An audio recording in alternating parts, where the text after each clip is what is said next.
Hello and welcome to the Mountain Gazette Library. I'm John Buzdar, and this week we proudly present the writings of Doug Schnitzspahn, writer, editor-in-chief of Elevation Outdoors, and an editorial innovator. Enjoy the great American West, what's left of it. October on top of Half Dome, the whole Sierra was blanketed with a foot of snow on it. I had just entered a pleasantly empty subway car. And the next thing you know, you're in this calm water. When you know who you are, when you get in touch with yourself, you then have choices. So I think as a journalist right now, you have a lot of opportunity to really put across quality work that will stand out in a sea of a lot of garbage. If I've learned anything about life balance, it would be that the no balance is where it's at. Episode 7, The Wisdom of NEOWISE, written by Doug Schnitzspahn for Mountain Gazette 194.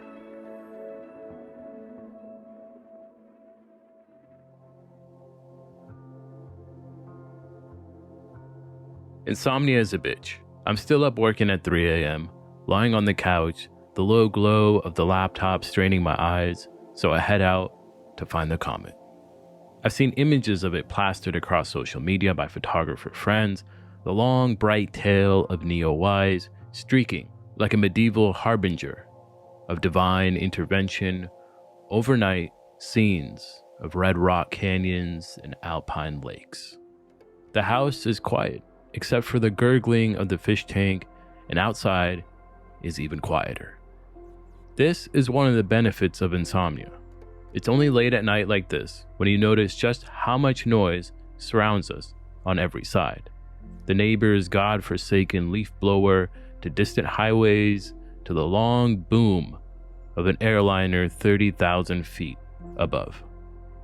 Most days we can't hear the ringing of our own ears. We have blinded ourselves as well. Lights everywhere at all hours means that we can't even see the night sky properly in most places. Just take a look at a light pollution map of North America. The yellows and reds of skies that are now flooded with fossil fuel glow of human industry are taking over the continent like some ever-expanding blob bent on its own manifest destiny. Float the Grand Canyon, and as you finish the trip, you can see the lights of Vegas far off in the night sky, slowly erasing those nights when primeval stars took precedence down in the depths of the canyon. Our growing obsession with banishing the dark messes up migrating birds and throws other animals' internal clocks out of whack. It causes microorganisms to bloom in water. On most of my street, there are rows of lamps, making us safer supposedly, but I'm personally pleased most when they burn out. And at 3 a.m., the time when NEOWISE, technically Comet C-2020 F3, but the nickname came from its first observers who used the Wide Field Infrared Survey Explorer, otherwise known as WISE, W-I-S-E, space telescope searching for near-Earth objects, or NEO. Should be here on the northeast horizon, the dull glow of the closest street lamp and all the lights of Boulder and Denver give the night sky a purplish cast. There are also scattered clouds across the sky, though I can make out a faint but never-changing Polaris, following the pointer stars of the Big Dipper and red Arcturus tracing the arc of its handle. I can even make out the slight line of Draco, the dragon weaving its serpentine body between the two dippers. But most of the sky is hidden, and clouds are sitting right where the comet should be. This comet seems apt in its age of COVID-19 and the implosion of America. After all, in 1066, Halley's Comet foretold the end of Anglo-Saxon England with the coming of the Norman invaders led by William the Conqueror, who only received his title because the superior king, Harold Godwinson, was unlucky enough to catch an arrow in the eye and the tide of battle turned. Or the Comet of 1959, appearing at the death of King Edgar the Peaceful. Ah, the serene scene of the 1950s, and ushering in a famine. Of course, Mark Twain would arrive in 1835 with the reappearance of Halley's Comet and leave this planet with it when it returned in 1910. And both astronomers and New Age conspiracy theorists have noted the coming of the first observed interstellar comet C-2019 Q4 in late 2019, just as COVID-19 began its global scourge. Of course, we can impart meaning to any phenomenon, creating omens out of chance occurrences. We find connections when we need them. The constellations appear so obvious once you learn them. Some, like Cassiopeia or Orion, seem undeniable. But are they not just patterns we have defined in our own need for stories? Science will tell you this is simply the human brain, a network of complex ganglia communicating through chemical and electrical signals, arranging patterns as it does in order to function and orient itself within observational and sensory phenomena. But even armed with that knowledge, we want this comet to mean something, be it the end of times or dawn of a new age. Nothing is more depressing than arbitrariness. Like everyone on this planet at this time, my life is full of uncertainty. And like most 50-somethings, I both feel as if I am about to fulfill my life's purpose and as if I have missed the boat and I am ready to start the long slide down. I find it hard to concentrate on a computer all day long. Once a prolific creative writer, I become a slave to commerce, writing to pay the bills, to make sure my family has healthcare. So I fry my brain at night. When I was younger, I worked for the Forest Service, building trails and fighting fires, living out of a sleeping bag, strewn on the bare ground and staring at the stars, learning the constellations every night. I know I had anxieties then, but they seem insignificant in my current spot. Mired in the middle age, in the midst of a pandemic, as everything from the health of the ecosystem to the success of our democracy falls apart. Meh, it's the same for all of us. This isn't Earth's first plague. I moved out west again, like so many people, to escape the crush of the East Coast, to shake off my demons, to find a life based around this rough nature world. Skiing, climbing peaks, fishing. The first time I saw a comet was after a long season of fighting wildfires in Montana and Idaho and ski bumming in Whitefish. One of my fellow workers had told me about the wonders of Grand Gulch down in Utah. So my girlfriend and I packed up the car and drove south, camping at Dead Horse Point. We looked up that night to see Comet Hale-Bopp in all its glory and wonder what it might mean, or better yet, simply enjoy the show above the desert with the sky filled by stars. Hiking down Grand Gulch the next few days, the comet, which it turns out also not only emitted its long streamer of light, but also an invisible sodium tail 50 million kilometers long, felt familiar each night. By day, we walked through the ruins that have since been looted of their corn cobs and potsherds, sunbathed naked on the red rocks, breathed. At night, I told her stories from the constellations. Leo, recognizable by the bright glow of Blue Star Regulus, is the skin of the Nomen lion killed by Hercules, seeking penitence for its fits of deadly rage. Orion, the hunter, beloved by Artemis, met by Odysseus when he was no more than a shade in the underworld. Dogged forever by the scorpion that killed him, the form of the constellation Scorpio, which always appeared across the horizon from him in the sky. Those days felt as if they existed outside of time. Did Hale-Bopp hearken in something for me, for the world? Sadly, and most famously, the comet is probably best known for the 21 men and 18 women of the Heaven's Gate cult who quietly killed themselves, hauled up in a swank San Diego excerpt in order to catch a ride on the spaceship they believed was hiding behind it and calling to them. I did soon after move away from my beloved dark skies in Montana to go to grad school in Seattle's city limits and incessant clouds. That girlfriend and I had an ugly breakup. But grad school got me writing professionally, and she and I were not meant for the long term. And the world? Atrocities continued in Rwanda and the Balkans.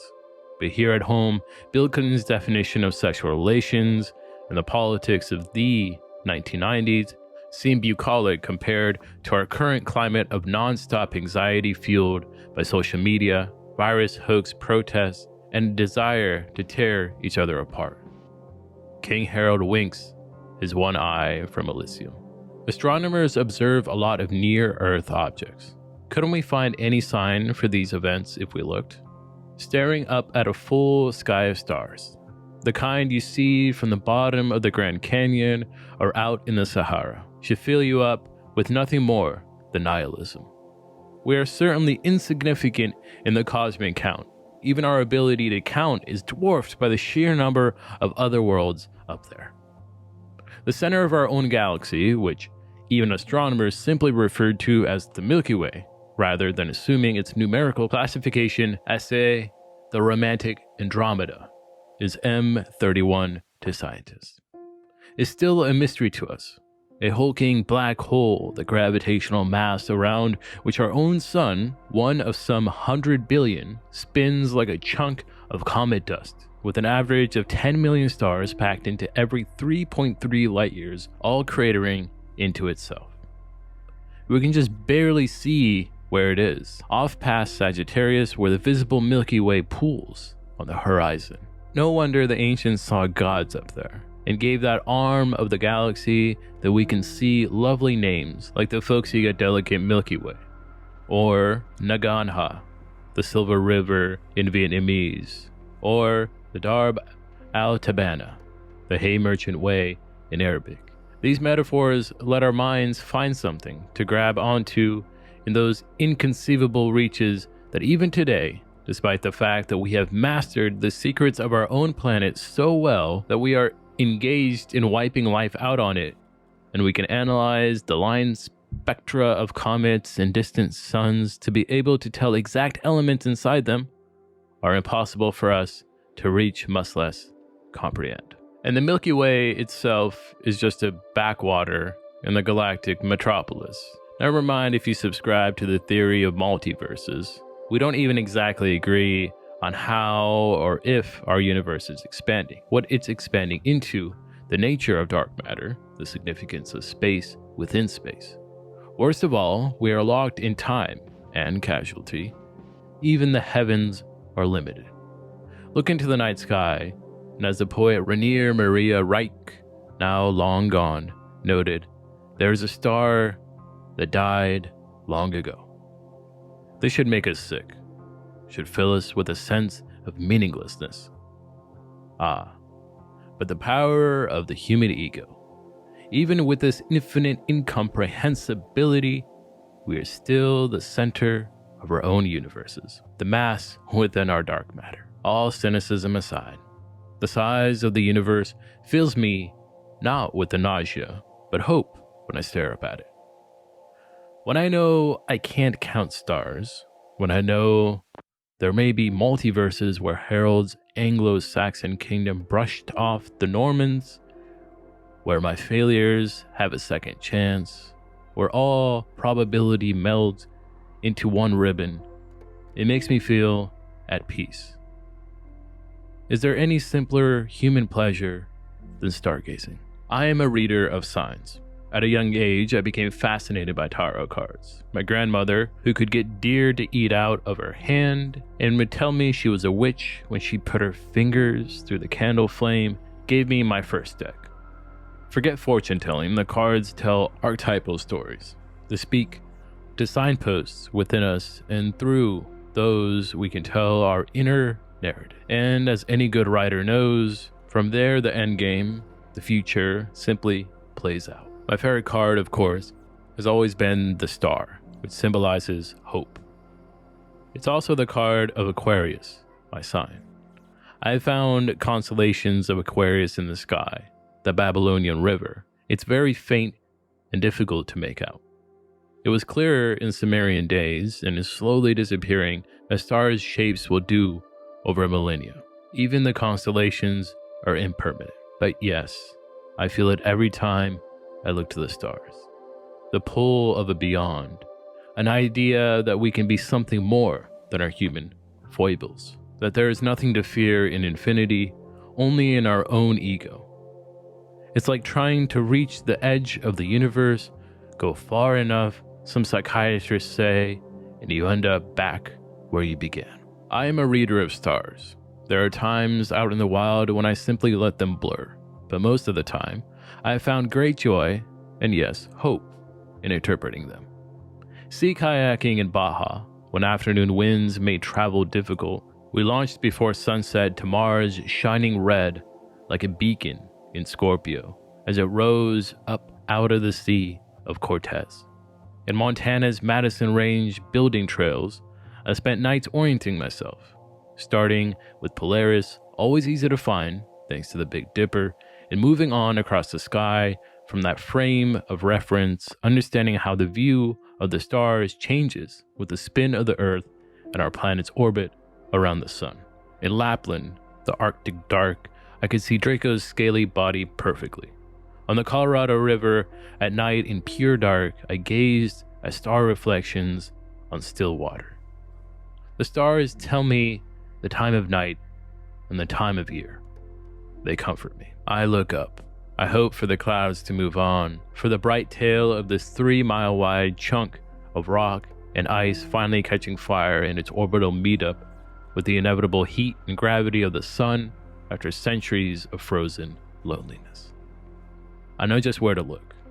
I know I am here at the right time, alone, nothing. So I stand there in the middle of the street, my bare feet cold on the pavement.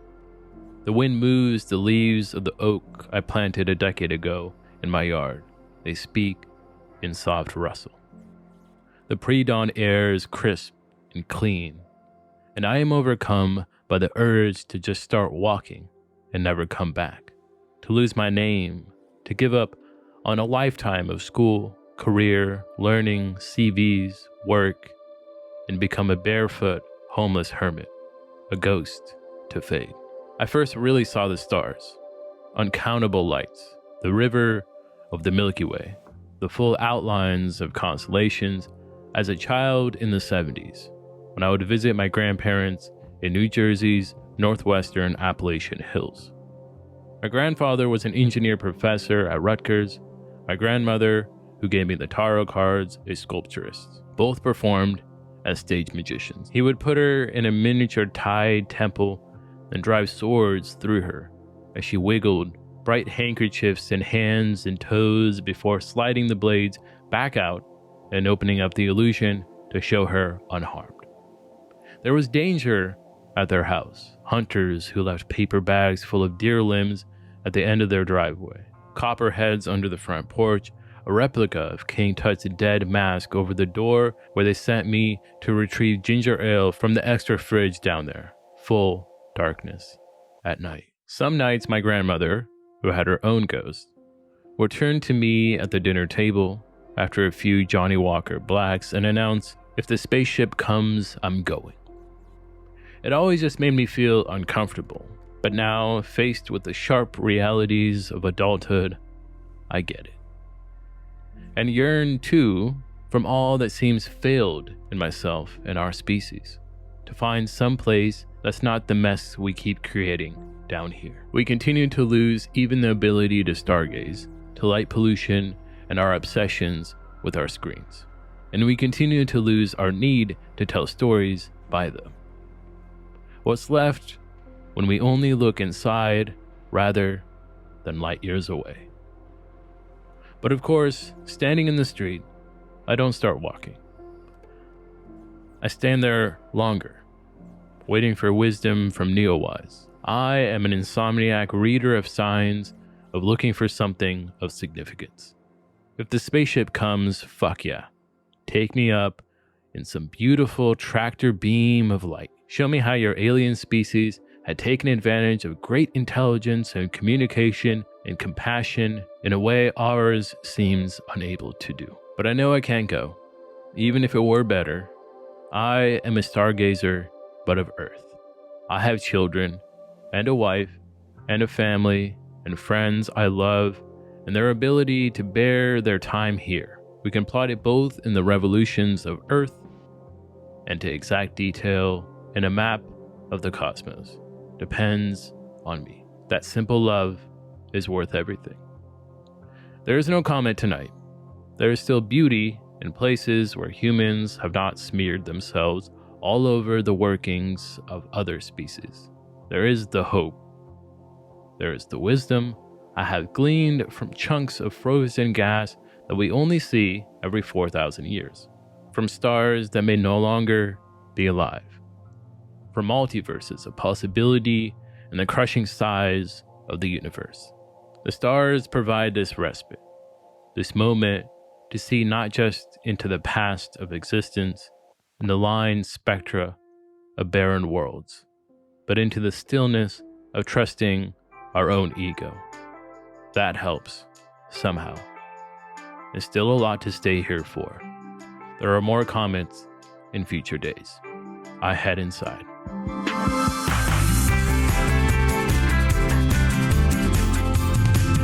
The Mountain Gazette Library is produced and hosted by me, John Buzdar. For more, head over to mountaingazette.com/subscribe today and pick up a subscription to the magazine. This podcast is executive produced by Mike Rogie, marketing by Austin Holt, produced by Connor Sedmak, social media by Amy Doran, and public relations by Ryan Rowe. No part of this podcast may be reproduced without written permission from Mountain Gazette and its parent company, Verb Cabin LLC.